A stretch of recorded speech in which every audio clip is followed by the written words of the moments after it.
Representative Andy Harris, a Republican from Maryland, joins us now.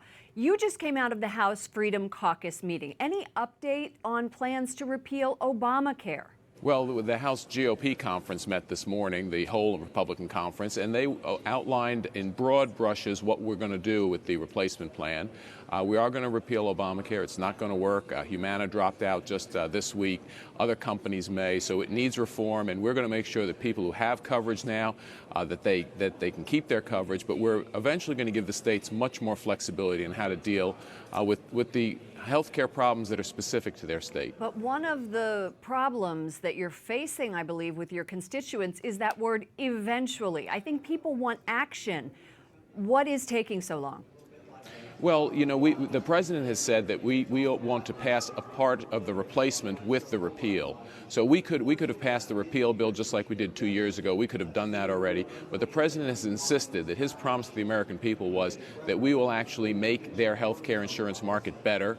At the same time, we take away Obamacare. So the problem is we have to make sure we have that replacement in hand as we go forward with this transition. All right. Also this week, there was one chance to stop D.C.'s assisted suicide bill, and it failed. But now you have decided that you would like to go through this complicated legislative procedure to block the bill. Why are you doing that? Well, you know, the system that's set up right now that expired this week would be the 30 days that Congress has to act in order to turn back a D.C. law. The fact of the matter is very few things happen in Congress in 30 days. We're in the middle of a new administration. We're having huge discussions about things like Obamacare. There just wasn't adequate time to do it through the normal process. So we have a second process, the one that we use very frequently, including on D.C. abortion funding. We go to the appropriations bills, and we just insist that the D.C. government doesn't spend any money on physician-assisted suicide, just like it can't spend money on abortion. And do you think that will be successful?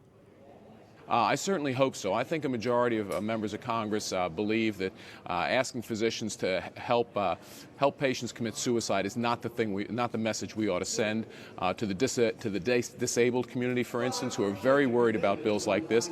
I'm a physician. I know physicians can't reliably tell how long a patient has to live, and that's really at the crux of this bill, as well as the fact that physicians are trained to heal patients, not to help them kill themselves. Well, you're facing a big battle in Maryland right now, as are many states across the country. Before we go, very quickly, tell me what's happening in your state. Well, Maryland, years ago when I was in the state legislature, we were able to defeat a physician-assisted suicide bill. It came back last year, narrowly lost. This year it's back again. It's going to be a tough fight, but we have to stand up for, again, people with disabilities, people who are ill, and tell them that the solution is not suicide. It never is. And work with them and provide alternatives and defeat efforts like this. Representative Andy Harris of Maryland, thank you so much for joining us.